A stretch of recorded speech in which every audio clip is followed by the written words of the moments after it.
Here, me. B94.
Opposing teams get close to the goal, but they can with fatal score. The CJ's punching, can run destruction.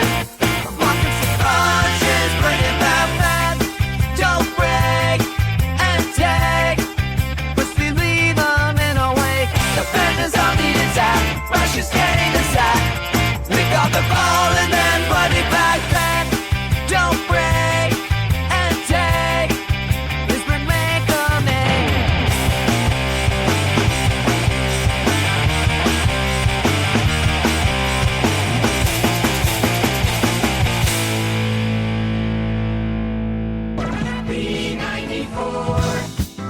Sound the battle cry, battle cry, battle cry. Boots on the field, yeah. We make some noise. We make noise. We make noise. The black and gold swarms with a heart of steel, of steel, of steel, of steel. Tomlin's at the helm, at the helm, at the helm, and it's all so real, so real, so real, so real.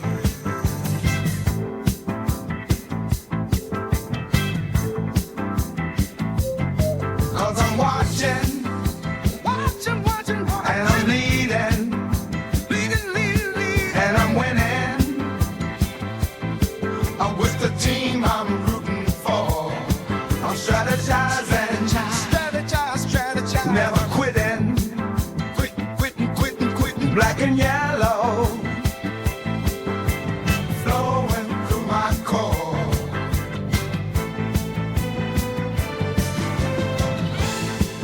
Cause it's crunch time, crunch time, crunch time, crunch time. And the steel curtain, whoa, curtain, curtain, curtain. We blitzing, with the force we're bringing more. I'm commanding, I command. Steel spine vision, vision, vision, vision. Steel city, pumping in my soul.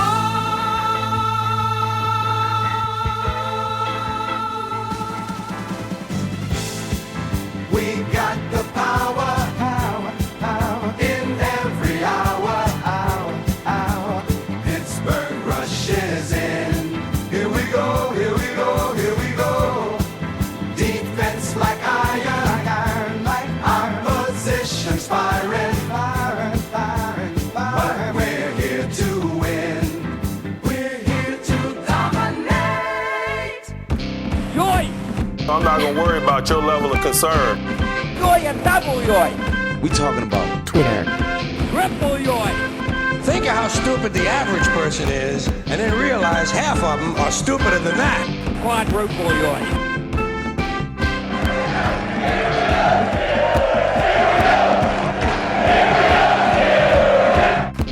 Who's coaching this ball club? Mike T. You better be willing to do unique things in order to expect unique results. And that's just life. We mark ourselves.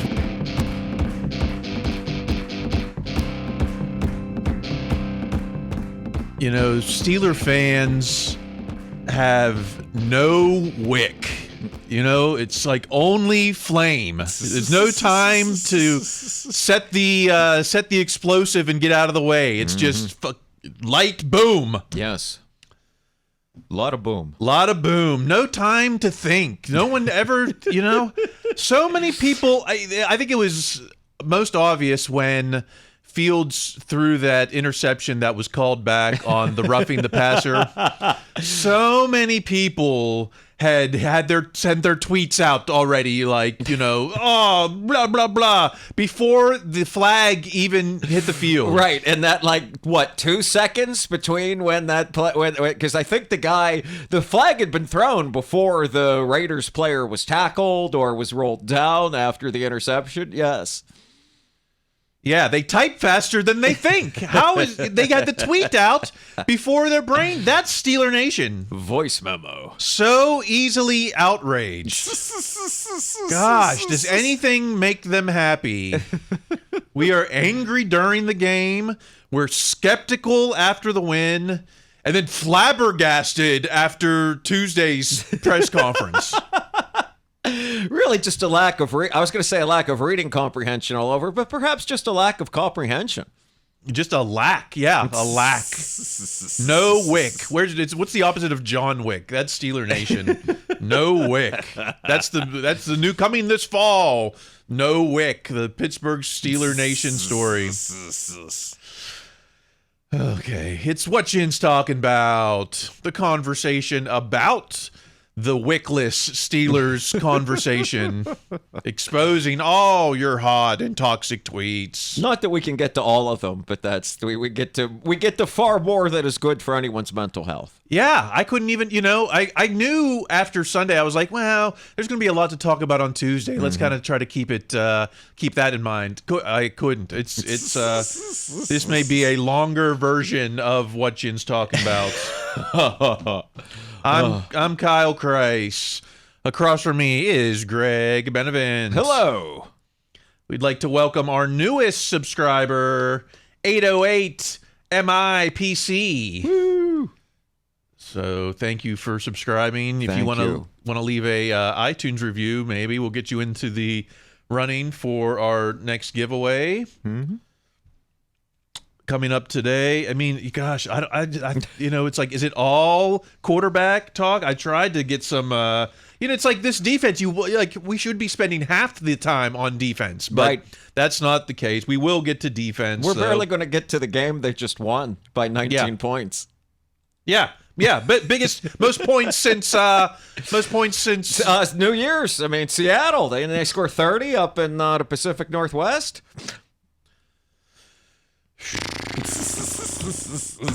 I don't even have time to talk about the new gear that I want to get to the new Super Bowl 50th anniversary. This is the 50th. You know, I was hoping to celebrate that 50th anniversary team, but you know, there's too much to say. So much. It's like Dave Matthews' first album. So much to say.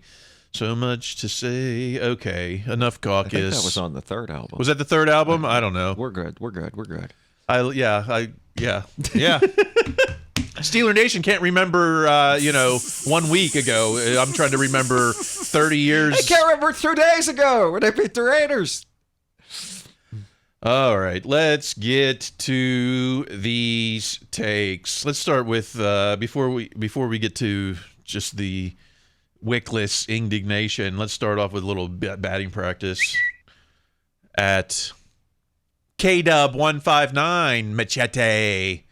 I'm really starting to hate 90% of this fan base, man. We lose, y'all are mad. We win, y'all are mad. There's no pleasing some of you idiots. Shake my head.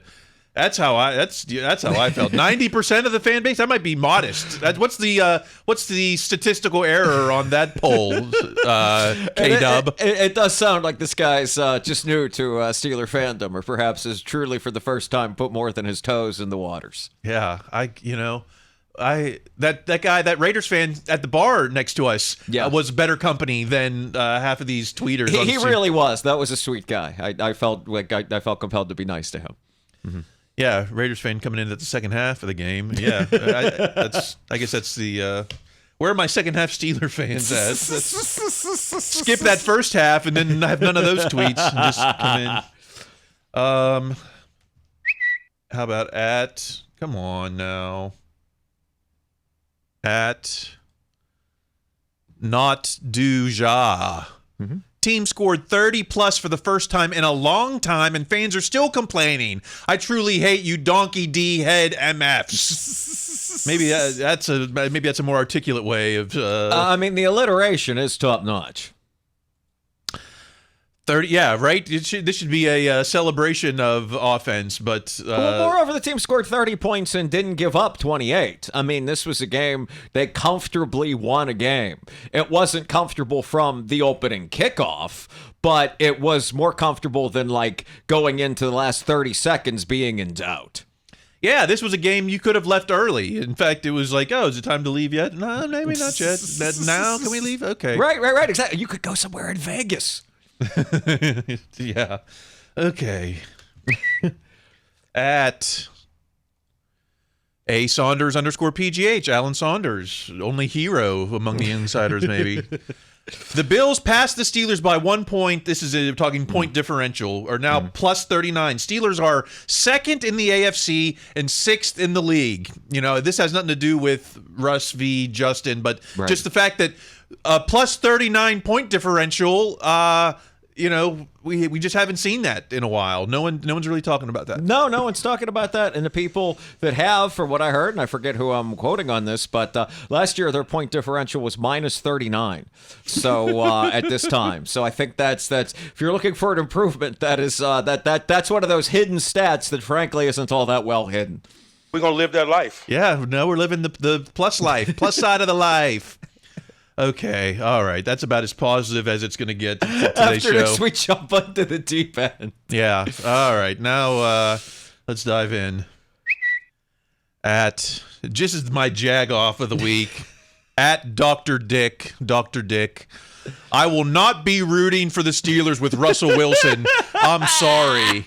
This is the kind of mentality I do not understand. I'm no longer rooting for the Steelers with Russell Wilson, the guy who was in the pole position since March. And, you know, would have been a week 1 starter if not for the Phantom Sled. Good about the Phantom Sled. And moreover, not only was Russ in the pole position, Russ was also in Children's Hospital for Halloween Day. And I think he goes there, what is it, every Tuesday? You know, I mean, Russ was campaigning for mayor of Pittsburgh for much of the spring and summer, as people forget. I'm going to be optimistic here, and this is perhaps the last time I'll do so this afternoon, and assume that the good doctor here is not actually a Steelers fan, but rather someone that roots for some teams or others and simply is not rooting for the Steelers again, because otherwise that mentality is too bizarre. Too bizarre. Yeah, did you go and buy your Fields jersey yet? I haven't seen one Fields jersey in the wild. So, you know, when and you haven't seen them in like the crowd shots at the stadium or the social media from the team. So no, I've seen more Pickett jerseys than Fields. I've seen more Brister jerseys. I've seen more Boswell jerseys. Yes. So, all right. So let's get to the meat of it. It's all Russ and Justin. Just.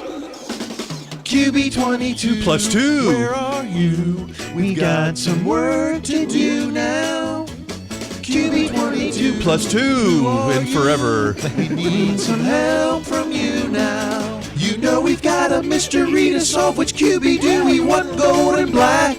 Well, I think the Steeler Nation knows who they want, but it's everyone else except the guy who makes the decision has made their decision, I guess. Okay, let's start with the Tomlin takes on this, because that seems to be fresh in our heads. At Alex Kazora. I don't care for how Mike Tomlin handled the QB situation. I know he's trying to keep the Jets guessing. I'd rather just name the starter, not this mealy mouth, we'll see, they'll get reps approach. We know it's going to be Wilson. Just say it. Do we know it's going to be Russ? We do not. I took Tomlin at his word by saying, you know, hey, this is the healthiest he's been. He's in consideration. Yes. That was the top line that everyone seems to have glossed over, that Russ is in consideration. We don't know. We don't. Who knows? Who knows? We haven't gotten the Dulac insider report yet. No, and also what I just to piggyback on your point. I mean, the last time Russell had a full week of practice, it ended with him re-aggravating that injury and Justin becoming the starter on that Friday before Atlanta. So I definitely take Tomlin at his word about, hey, let's see if Russ can hold up through an entire week of practice so that doesn't happen again. And I'm sure on some level Tomlin is trying to keep the Jets guessing, and if so, great. Yeah, that's a good defense. Let's have them guessing. I love that answer. Yeah, they're trying to figure out which coach is if the key card works over there. Let them wonder if they're going to have to defend the run or not, or if we're going to be dropping bombs in the pocket or in the front pocket passes. Throwing to anyone that's not within a mile of Sauce Gardner. Yeah, I think that's the only DB who's healthy over there. I think so. I don't know. Okay, so but Alex seems to think it's going to be Russ, and whatever. We'll get to whether at Shazabe_A103 Shazabe A. Tomlin's decision to even consider benching Justin Fields is wild. It feels like he's aiming for a 9-8 season instead of pushing the team to win as much as possible. Fields is the future. The coaching staff is going to throw it all away. Isn't the decision to possibly go with Russ because he's not aiming for 9-8? Right. You know, if with Fields, maybe it is a 9 or 10 win, but maybe with Russ, maybe we are gonna go to 12 wins, maybe win the division. You know, right? Once you get into predicting the future on Twitter, that's where you tend to kind of lose me. Also, Justin still has room to develop, and there have been and will be growing pains should he continue to start. But Russ, there isn't.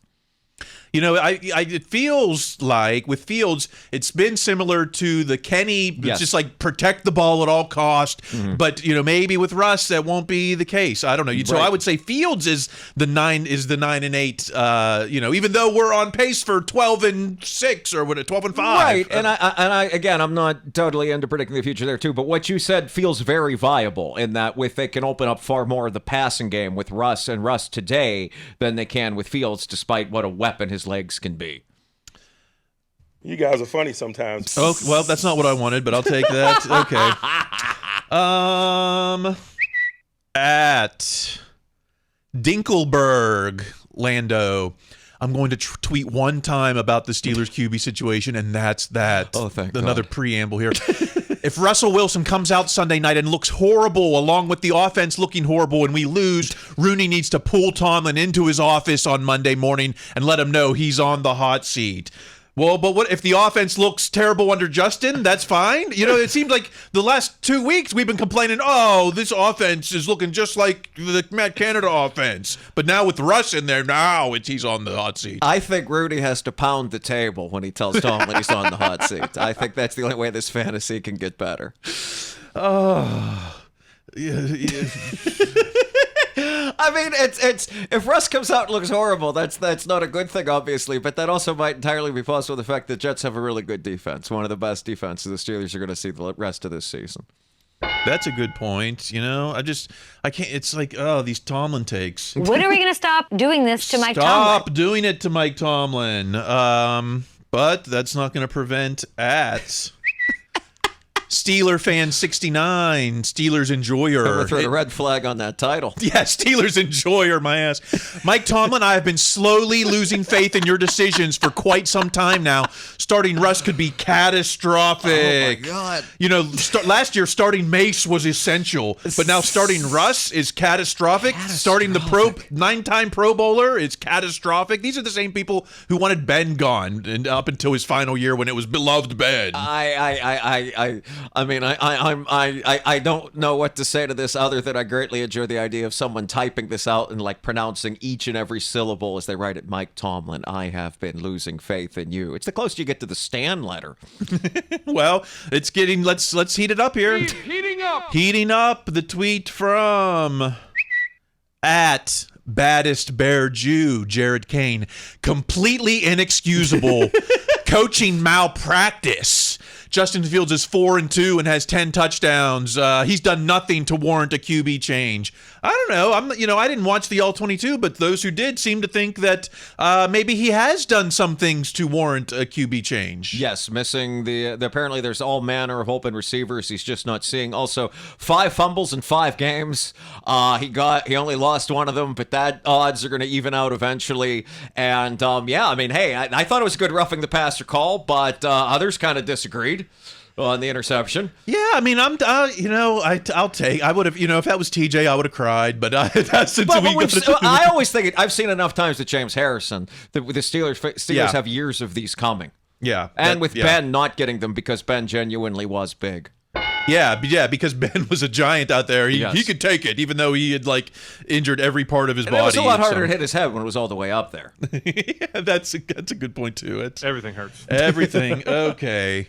How about we actually have a Tomlin apologist maybe at B-Wall. I truly believe Coach Tomlin has prepared Fields for this exact moment by granting Russ pole position early, by never fully labeling Fields as QB1, by sticking to his original plan. This has allowed Justin to feel like he's kept the ship afloat, making him feel like he's no longer the captain of it. When his number is called again, whenever that will be, I think he'll be ready. Bro is going to be just fine. I kind of like that, we've always said Russ is in the pole position. Russ is first in the depth chart for take or leave that for whatever it is. This isn't a benching as much as it's just it's like we're taking it week by week for the win, like we always do. Yes, I agree with that. And the thing that speaks to me the most from this is that last sentence about Bro will be just fine. If there's one thing I've learned this season, I've been genuinely impressed with the way Justin Fields carries himself. I mean, that is as calm a dude, and everyone says that. It's apparent, it's clear. So yeah, I don't think he's struggling with this at all. I believe in the United States of America, and I believe in the Pittsburgh Steelers. Exactly. It's like, oh man, this is like Tomlin is going to ruin this team season by catastrophic. Yeah, I look like maybe this was the similar conversation. I'm trying to think like '96 when Cowher had Jim Miller and Cordell and Tomaszak and that all happened so early in the season too. I mean, it's the transition from Cordell to Tommy might be a better analogy, but yeah, all of it. It's so this is a totally different plan, and Tomlin has seemingly navigated it well so far. There's a lot riding on Sunday night, but the bye is just around the corner too. Yeah. So these next 2 games could really help you figure something out. And maybe there is no bad answer. You know, maybe we're going to be 8-4. Maybe with Russ. Maybe it's just as good with Russ as in with Fields. Wouldn't that? Bill Belichick was the one who said we have the best QB room in the league. So maybe it's a win-win situation. Heaven forbid, but no, it's we went from a win-lose to a lose-lose. It's final word on Tomlin, or will it be? I'm sure it won't be this week. Maybe this segment at Jim Stam 22 for the city _412. It's one thing to disagree with the decision to bench Fields if Tomlin chooses to do that, but to treat the scenario as something that is totally insane, outrageous, inconceivable. It's just dramatic and getting a bit in your feels. What a Freudian slip, Kyle. That was beautiful. I agree with this. When Behind the Steel Curtain asked us to do a little paragraph about how we felt, and everyone was just like, disaster and incompetence, and I was just like, come on, give me a break. I trust Tomlin to do whatever in this situation. And ironically, you might be the one that gets the most clicks out of crazy people disagreeing with that. Oh, when I wrote about Terrell Austin, was it a week or 2 weeks ago? Man, I never saw so many comments about, is this for real? Is this what are you watching? All this Steelers Nation. Gosh, I mean, does it get worse? I guess 4th worst is according to bookies.com. I haven't looked at that site in a couple years. I wonder what they're doing today. I gotta get the author of Moneyball on to talk about, because he's been studying bad fans. I gotta get on that. He actually found there are actually some scholars about fandom, and I think there's one guy. And okay, well, enough digression. We've got more QB talk to get to. Do we? We return to Alex _Kozora. Alex Kozora. These are the stats. Let's talk stats. Steelers quarterbacks to start the first 6 games and throw no more than 1 interception in a minimum of 100 attempts. Justin Fields, 2024.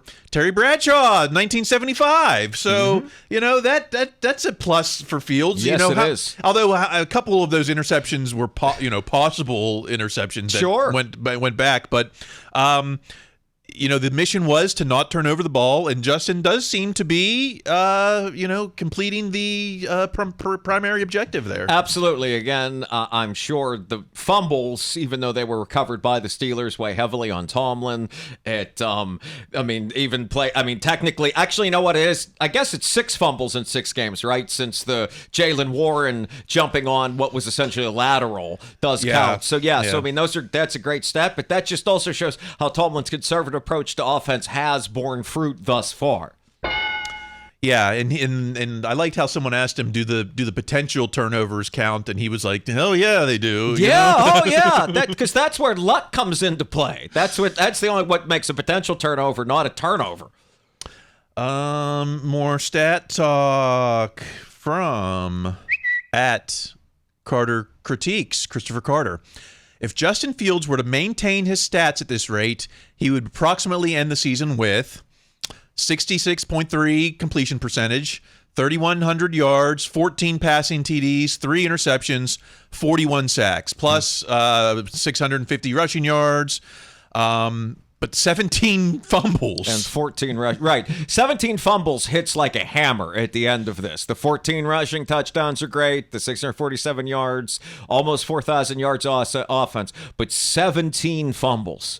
You can't tell me at some point that's not going to bounce back and hurt the Steelers in a game. Yeah. Plus, let's compare that with last year's QB stats. So this year, on pace for 3,129 yards. Last year, total QBs were 3,163 yards. Wow. So we're basically, one big pass. Yeah, it's like, I don't want to say it's the Matt Canada offense, but we're doing basically the same as last year. In fact, we're on pace for 45 sacks this season. Well, we had 36 sacks last season. That's a noticeable improvement. I mean, that's a noticeable worsening. Yeah. 10 more sacks. And also, when you average out all of last year, you have to include December, which skews those stats tremendously for the entire year. Yeah. But that's all those negative. I mean, that's what we said in the spring. There'll be more positive plays and there'll be more negative ones too. We've gotten lucky on the negative one so far. Yeah, we've been lucky. Yeah, being lucky. Although, I could also argue that, we're a couple refs calls away from no, not the Colts game.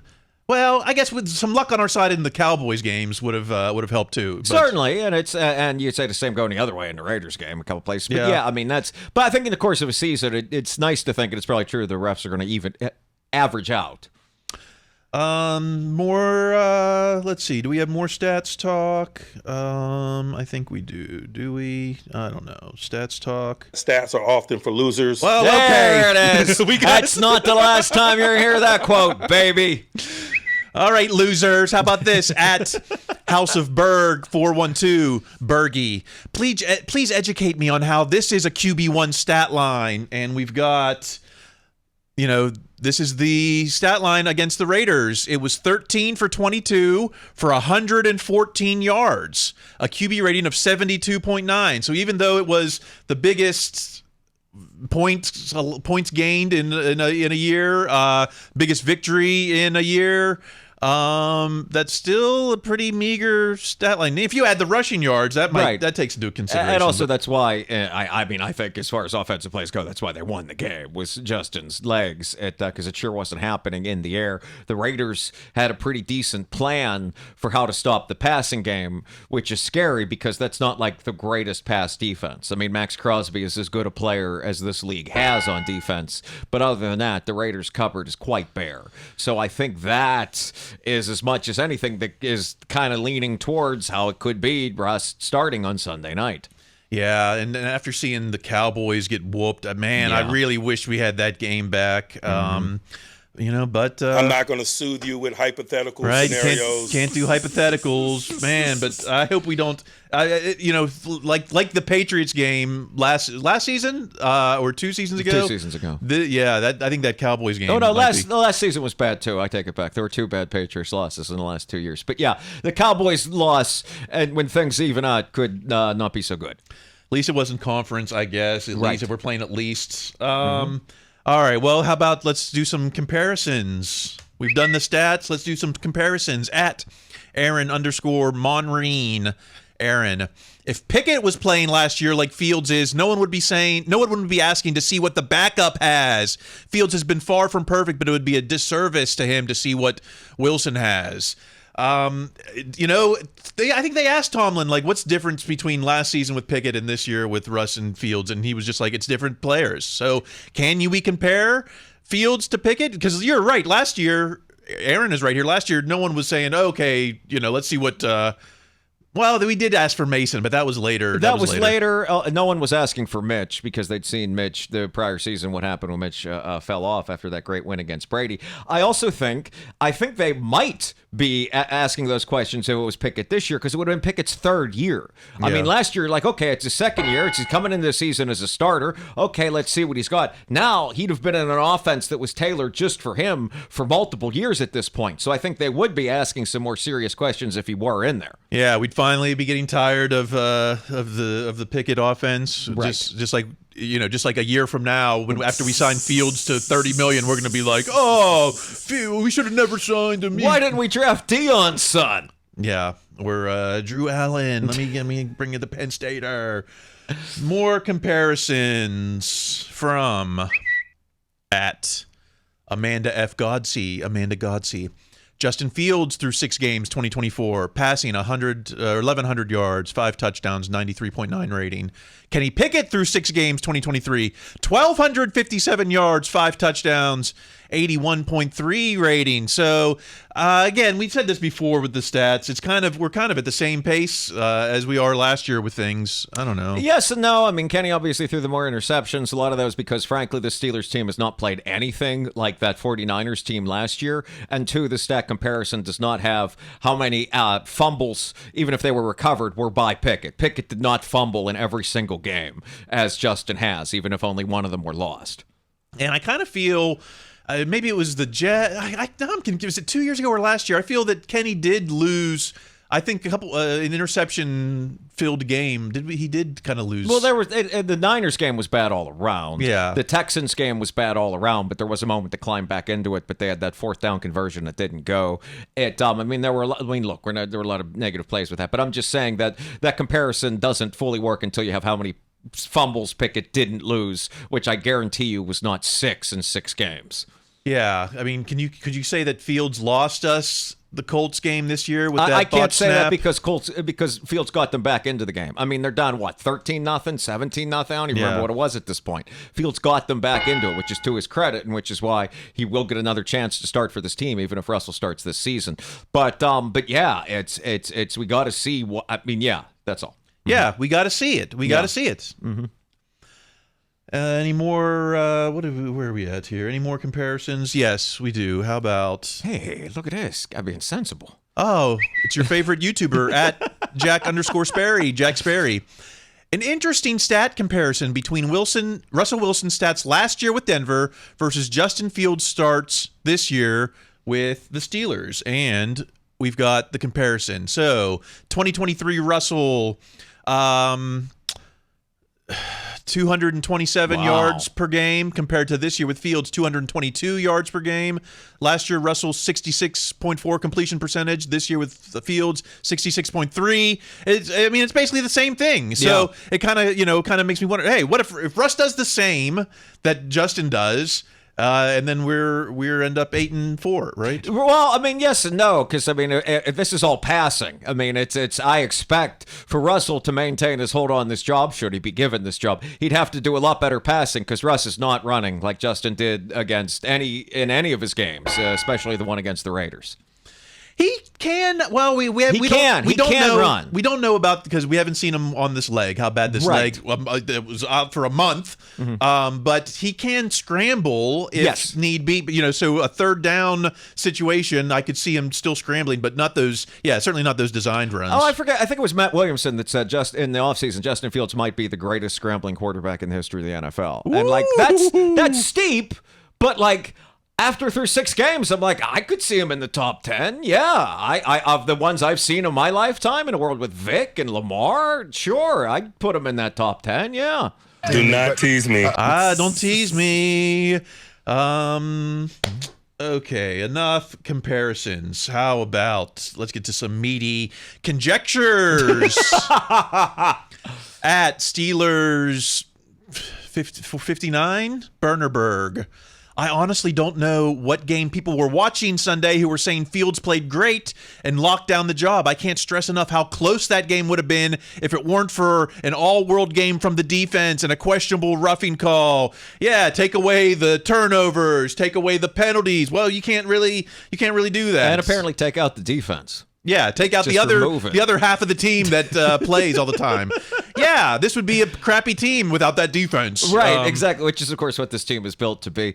But by that same token, I do agree with the first half of it. I didn't watch that game and think, oh, Fields locked down this job for the rest of his career. Yeah, you weren't ready to give him the $30 million contract based on right. Mm-hmm. This is kind of along the same lines, but we got to get in an all-star hater at the Pony Express, Andrew Filipponi. If Fields' interception wasn't overturned, Russell Wilson starts the second half. Biggest swing of all time. I did say in the moment, save the season. This did occur to me. No, you did. Kyle did say that. This occurred to me, and also this same thing occurred to me on Justin's 4th down run for the touchdown. That same thing. If he doesn't get it there, is that does Russell come in for the second half? And I also don't know if that's the biggest swing of all time because I still think that's the Kenny play against the Cardinals so far at our. I think that was the 2 roads in a wood. But I don't think that's an impossible thing that Filipponi said there. And then, no one would be complaining about that if that's how it went. In fact, I told you before when he threw that pick, man, the tweets came out quicker than the flag. So yes, they did. Maybe Steelers Nation needs to be referees. They can react quicker. Mm-hmm. Is there more conjecture? I guess so. Is this conjecture? At Heart_attack_93, Spencer. Justin Fields hate is so effing forced. Get this man some good tackles and a decent ass receiver group, and you've got a friend. Okay, great. So tackles, receivers, cheerleaders. What else? Right, do we need? And perhaps make the defense even better. I'm not sure. I mean, this point certainly makes sense, but I do think there is something to anyone that's hates Justin Fields. You're forcing that. I mean, everyone I've seen, at least the people that I listen to in the media, and I try to curate that as much as possible, who do think the Russell should start, always make sure to point out all the good things that Justin has done and will continue to offer the team without saying, "Oh, this guy sucks" or something, because that's absolutely not the case. Right? Yeah, they've been framing it in the correct way, right? You can frame it however the hell you want to frame it. I'm trying to defend you, Coach. Okay. One more thing on conjecture from at Blitzberg. Broderick Jones would have got Russell Wilson destroyed in Sunday's game. Justin Fields' mobility and improvisation shouldn't be discounted. I mean, can you say, well, with this line, we need to have some, plan B, plan C options with Fields, and that Russ can't do? I mean, this isn't crazy, and I think this is the biggest fear about starting Russ now, particularly against, again, a very good defensive line with the Jets. I think the counter argument is that Russ is going to be able to process so much faster and get the ball out to the open receiver that much faster that it mitigates this exact risk. But this risk has certainly occurred to me, and I think this is maybe the strongest argument, one of the stronger arguments for keeping Fields as the starter. Is this line any different than how different is it from 2021 with it's just young, and But I think that's it. You hit on it. That's the big key. This is the difference between this line and the one in 2021. Is this one is young and has a lot of potential, and that these guys have talent, even if they don't know necessarily all the right things to do with it yet. Now it's going to be a struggle without Frazier for at least it's looking like just one game, but possibly two. I mean, mercifully he didn't get a terrible injury like everyone else on the line. But I think that's just it. This line, maybe they'll have a bad play, but the potential always exists for them making a good play and continuing to do so. So it's like, Russ is, if we can get the ball out as quick as we had to in 2021, then I would say that's Russ's job, Well, even then, Russ can move better than Ben could then. Whatever was left of Ben then. I mean, Russ is, this is the only time I'm going to say this. Russ is only 36. Yeah. Dustin was in the chat like, Russ isn't the same as Flacco. And I'm thinking, what? I think I'd rather have Russ than Flacco. Right. Russ is only a half decade younger than Flacco, guys. I mean, that's a big life change, folks. 36 to 41. That changes your mobility quite a bit in all walks of life, not just NFL quarterbacking. I think I'd rather have Russ than Flacco or Andy Dalton at this point. I mean, and they're both putting up numbers in their respective towns. Flacco in particular, yes. Flacco is Pro Bowl eligible, I think. Okay, this isn't Flacco talk. Let's get to the big quarterback questions, like at T. Willie 13, Dottie Minerva. Steelers fans think Russ can fix this, and we've got the separation chart is back. The separation chart, baby. The PFF separation chart where Van Jefferson and Calvin Austin are less than 0 separation grade, which I don't understand that at all. No. And George Pickens is strictly, almost exactly in the middle there as far as in the median. And I assume you want to be in the upper right? Yeah. Okay. And so, with the kind of separation that we're not getting, does it matter who is quarterback, Russ or Fields? I mean, I guess my first thought looking at this chart is that, that's a shame this league only has 2 good receivers. Like everyone must suck, including guys like T. Higgins and Terry McLaurin, who I've watched make great play after great play. This is bizarre. I mean, the one I've heard the most is open in all these videos of the game is Calvin Austin, and I always think like, he's open, but he's not any taller. So that seems like it presents its own issues. And he's not getting separation according to this chart. But you look who is. It's Deontay Johnson is on the right side of the axis. I totally believe that. I mean, I feel better about that with all the receptions that Dante Jackson has gotten. That guy is just around the ball in a way that I certainly never anticipated. Yeah, no, that's worked out. I'm genuinely impressed and surprised. Yeah. He's a black and gold type of a guy. I think so. Yes, okay. More questions that deserve no answers. At Steelers fan _ Steelers tweeter. Steelers fans, would you rather have a quarterback who clearly isn't good enough to win a Super Bowl, but doesn't directly lose the team games, I guess, or B, a quarterback who has won a Super Bowl, but could be washed?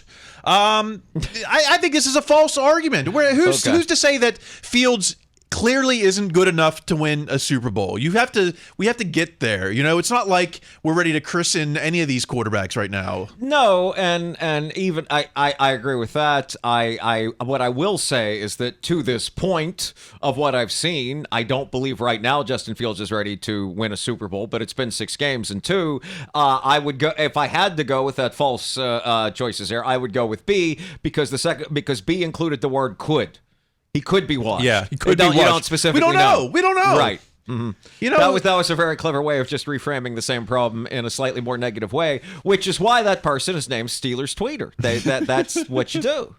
If Twitter existed in 1974, the 50th anniversary of Super Bowl IX, Terry Bradshaw would clearly be not good enough to win a Super Bowl. Oh, just imagine what Twitter would have done with that quarterback. I mean, when you read about what that quarterback situation must have been like, it was like 3 different dudes, right? I mean, they just kept putting different guys out there until Terry grabbed hold of it. Yeah, it would have been bizarre. Yeah, Joe Gilliam started the season, and And in an era when no one threw it 30 times a game, he put up 600 passing yards in the first 2 weeks. He passed 50 times in week 2, which is why, keep in mind, that's when quarterbacks were calling their own plays, which led him to get benched because Chuck Noll was like, hey, you're not running the ball enough. You're ignoring the running game.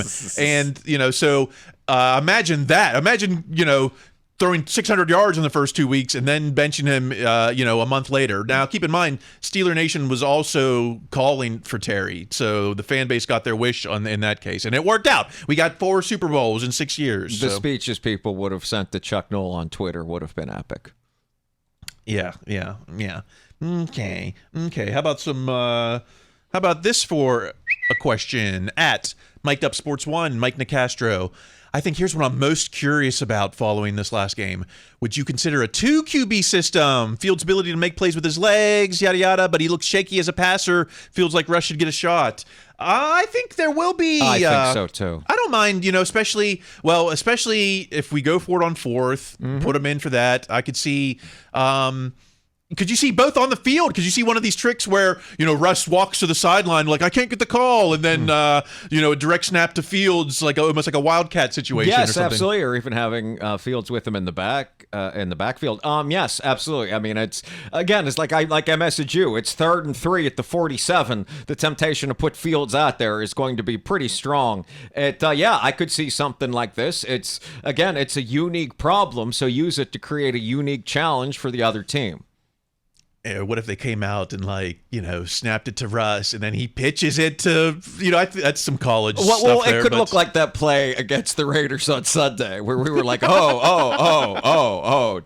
do that. Oh yeah, everyone wanted to fire Arthur Smith, but then when Detroit pulled it off, it was like, oh man, look how Campbell is really taking it to the Cowboys. I think they wanted to fire Arthur Smith for that play before Fields was actually sacked. Before, once they saw that guy break free and Pat struggled to catch up with him, they were sending the tweets. They were sending Rooney a desk to pound on in that moment. Any other let's get to the big question, which at BT Steel Curtain, behind the Steel Curtain, who should start in Week 7? 78% Justin Fields, 22% Russell Wilson. Now, a week ago, I think the same question was asked, and it was a 50-50 split. Right. So how did a game where Fields threw for 114 yards make him the 4-1 favorite in the fans' eyes? I mean, I'd love to make fun of this, but this is the best evidence we have that these angry Steeler fans actually saw the final score of Sunday's game. Yeah. It's Fields' legs are like they're so just like they kind of short circuit your brain, and you think, wow, this could be so great, and then you see that 120 yards passing. You keep thinking, boy, if he could just put it all together, my word. But yeah, it's hard to give up on that. I can see why Tomlin has such a difficult decision with this, and I don't mean to imply that he's giving up on it. He certainly isn't, which he could not make clearer. I'm glad Tomlin doesn't read these. I think Tomlin just go whatever the fan sentiment is opposite of that. That's one of the cute things about this discussion. Yeah, I guess so, Coach. Not the last time we're hearing that quote either. Okay, should we actually talk offense at all with Arthur Smith? I don't know. How about just a little bit of this at Steelers_DB Derek.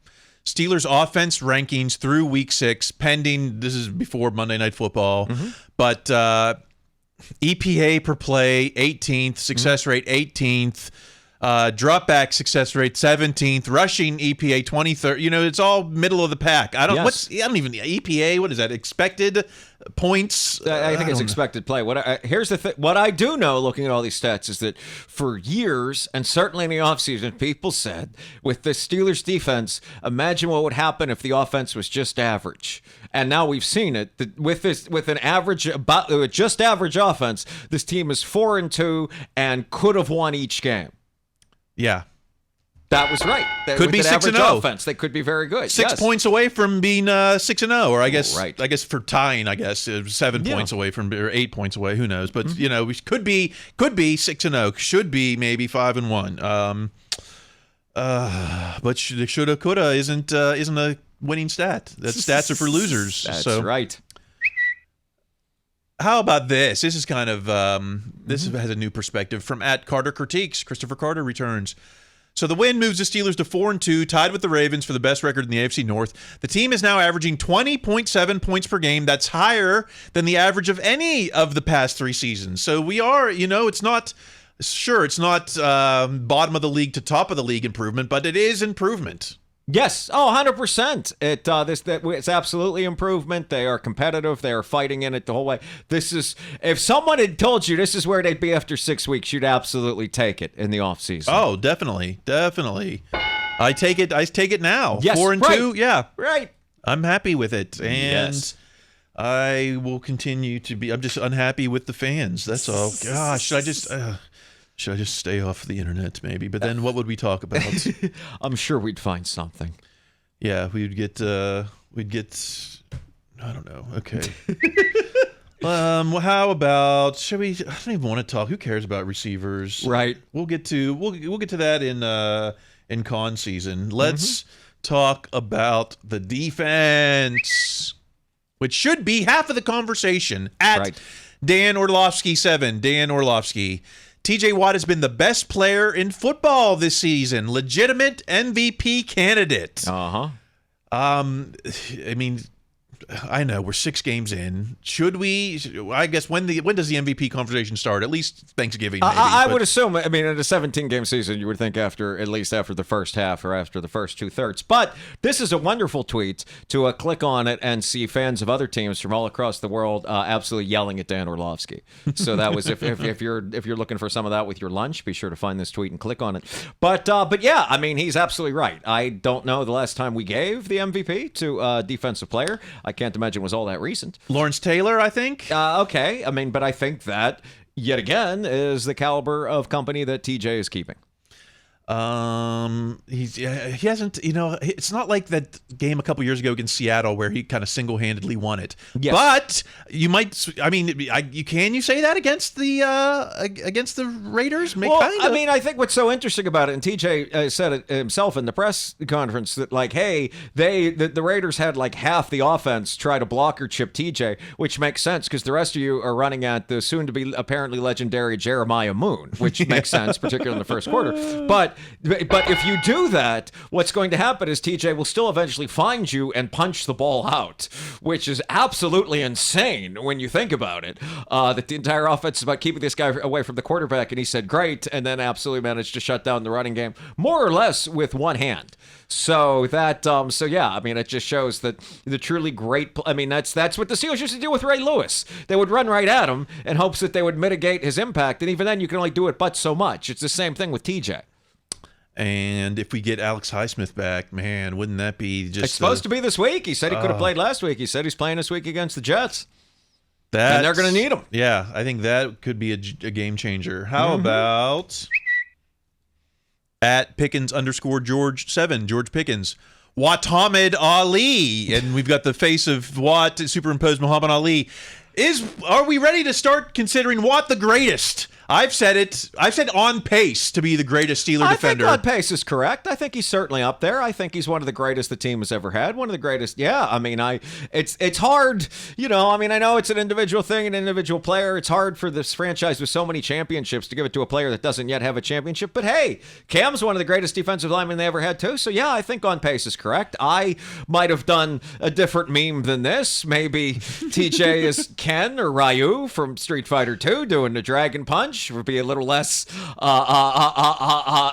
murky, but yeah, I think TJ certainly on pace. Sure, Show Watkin. Yeah, right. Hey, there we go. I like that already. How about, and it's not just TJ, @ PFF_Steelers, the trusted source, PFF, Pitt Steelers. Patrick Queen, number 1, 100%. The NFL's best defenders at preventing separation in coverage. There's been a lot of criticism. Where's Queen at? Where's Queen at? Well, maybe that's just part of it. He's not on the stat sheet because no one's throwing his way. And he also had a big tackle for loss early in this game once, and it felt like that play, as much as any other, stopped the Raiders' offensive momentum. I mean, they had just gotten the ball back, they'd had that big touchdown drive, and then Queen comes up with this. Yeah, I mean, on a defense with this many stars, it's going to be hard to be the lead every night. And Queen hasn't taken over games by himself. He hasn't made those big splash plays, but he's just had his best game, so it stands to reason that he could be ascending as he gets more comfortable in this defense. Sure. And Elandon Roberts is PFF's best run stopper in the past 2 weeks. What a tremendous free agent signing he was. I mean, when he was signed, if you remember, it's like, oh, he'll kind of be a backup, maybe a spot starter, play a lot of special teams. And since he's kind of become like what the new generation of like Steelers inside linebacker is. Yeah. And, you know, he's not even, I don't even think he's between Queen and the rookie. I think he's third among snap as far as I would believe that, yeah. But the PFF stats don't lie. I laugh at some of those next-gen stats. Oh, okay, Coach. Well, I mean, we'll remember this the next time, you know, PFF says that Myles Garrett got a 200% rating or something. Yeah, I haven't heard those conversations much this year with the 1-5 Browns.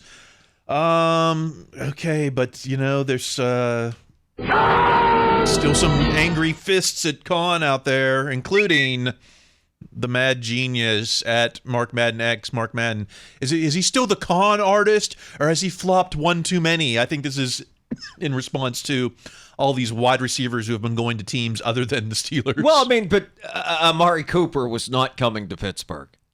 Yeah, they're not trading him within division. I mean, that would be no. That would and should get everyone in Cleveland fired who did it. No, I mean it's flopped one time too many. When did he flop? The wide receiver thing has been a flop. That has been a failure. That has been an absolute disaster. They need to get another wide receiver. They needed to get another wide receiver in here.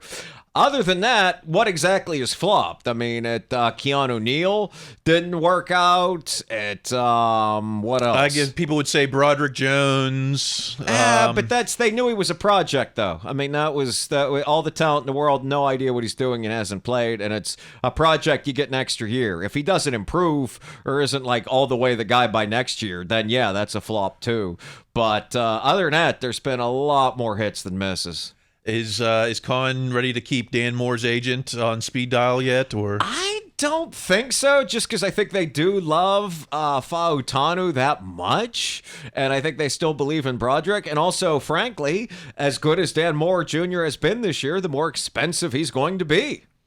Yeah, that is true. And, you know, it's just... There's not a booster with a big enough blank check. Might be blank check season for Dan Moore Jr. And if so, he'll deserve it.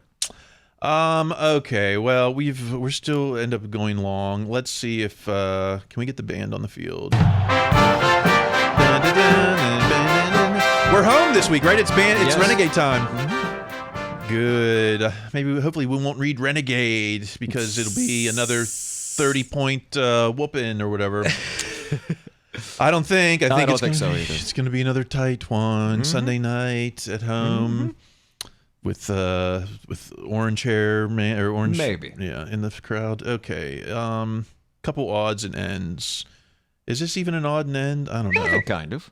At James C. Wexel. Despite encouraging start, skepticism of Steelers abounds. Frankly speaking, 6 points from being undefeated does not make the Steelers a legitimate contender yet. Well, it's 6 games. I mean, who's talking contenders at this point? I mean, the only team that I would mark as a legitimate contender is the defending back-to-back champion who's undefeated. Like, that's a legitimate contender. Everyone else is still just played 6 games. Yeah, I mean it's trending like Ravens are going to be okay. Yeah. Is it trending the Bills? That division's kind of murky. I don't know. No, but I think it is. I agree with you, and I think the Bills are certainly the class of it. I couldn't even begin to tell you what's going on in the AFC South.